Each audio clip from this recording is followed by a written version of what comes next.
Number one question po, ma'am. What are the challenges you encounter or face in your role as a handler of students or learners with ADHD? As a kindergarten teacher, handling various types of unique individuals, learner, and especially with learners with disability. And isa na po doon sa challenge namin is yung makapag-handle ng ADHD with physical impairment. So how do we handle that? First, kasi siyempre sa mga with ADHD, hyperactive sila. Sobrang pagdumalaw sila, sobra kumbaga doon sa isang regular na estudyante. So kapag meron kami indoor and outdoor activities, kailangan meron silang specific na developmentally appropriate na activity na kung saan yung kanilang physical and yung attention nila is matu-challenge rin sila. At the same time, yung matututo rin sila. So, for example na rin siguro doon is yung kapag yung as a learner with ADHD, yung pag nasa outside na kami, syempre kailangan yung meron time na kailangan meron kaming activity na kung saan gagamit sila ng strength nila. For example, pwede ko silang patakbuhin, pero yung activity na yun ay meron pa rin kalakip na meron silang matututunan. So, yun. So, isa pa doon yun sa kailangan with isa nga yun mag-provide ng developmentally appropriate na activities para sa kanila. And syempre, for me as a kindergarten teacher, we need a lot of patience and understanding para yung pagbibigay na sa kanila ng attention is maging okay at yung makatulong yun sa progress nila.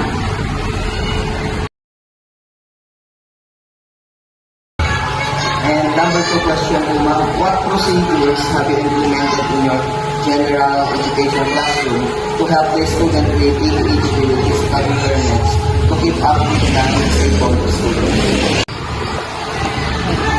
As a teacher who was handling learners with ADHD, syempre, kalapit na doon yung challenge na kung saan magbibigay tayo ng mga activities that are developmentally appropriate. And isa pa doon is yung mga specialized instruction sa kanila. Kasi mostly sa kanila is very hyperactive sila. So, ang attention nila pwede makapunta sa iba. So, more on parang nagkakaroon kami ng one-on-one session between the learner with the ADHD and the teacher. So, more pa is yung mga developmentally appropriate na kung saan sa kanila lang nakalaan yung mga yon para yung mga progress nila is nakalakip pa rin doon sa mga regular na estudyante namin. And especially kapag may mga tasks kami, these are the tasks na pwede kung saan mamamanage nila na sila lang with the instruction or guide from sa amin. And syempre, as a teacher rin, kailangan bilang isang kindergarten teacher is maging careful ka rin sa kanila all the time.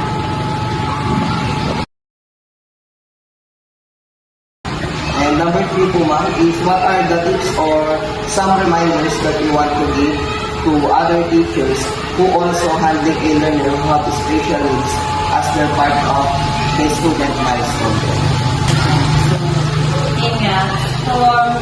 For me, as a teacher na nag-handle ng mga learners with special needs, of course, there are tips and reminders na nakuha ko rin naman sa mga pioneer teachers na nag-handle din ng mga students with special needs. So, number one siguro is kailangan be patient and be understanding or to understand always that the child with special needs have kailangan niya ng more attention and more mga appropriate na mga salita na pwede natin gamitin sa kanila kasi they tend to be sometimes ma-hurt sila sa emotional nila, ma-hurt sila dahil sa mga guys, dahil yung mga ginagawa ng mga regular students ay pwede hindi nila magawa. So, be careful with the words na gagamitin kapag tayo ay nakikipag-usap sa kanila. Next is yung frequent check-ups. Yan, frequent check-ups para yung progress nila is natatrack natin. Kung saan na ba sila okay, kung saan na ba sila marunong, or kung saan pa sila hindi pa nakaka-cope up. And next one is to listen to them. Listen to them always and provide safe and very conducive environment para sa kanila. Kasi dahil with special needs sila, may times na hindi nila maintindihan yung mga ginagawa ng ibang regular students sa kanila. Kung may mga times na hindi nila maintindihan kung ano yung mga nagagawa ng iba, tapos sa kanila is difficult pala sa kanila yung mga simple tasks na yon. And lastly is yung be patient all the time. Ayan. And ayun, to show love, ayun, give them praises, and para ma-boost yung confidence nila and feel them welcome. Number 4 po ma'am, despite their differences, how can we make every student feel valued and heard in our classroom? So, as those inclusive education is being implemented, lahat ng mga learners, even the regular and the learning with special needs are welcome inside the classroom. So, to feel them welcome, syempre, of course, we need to show them the happy face na kapag umagang papasok sila is na dun pa lang sa pinapakita mong emotion, pag-smile mo pa lang sa kanila sa harap ng inyong pintuan, is yun nga, is feeling welcome na sila.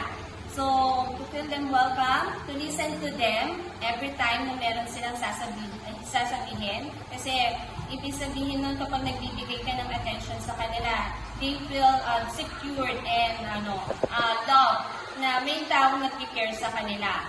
And then, the next one siguro is yung like sinasabi kanina pa, is yung be patient and and give them the support that they need all the time na nandito sila sa classroom. As a kindergarten teacher, ang teacher ay laging magiging matatag.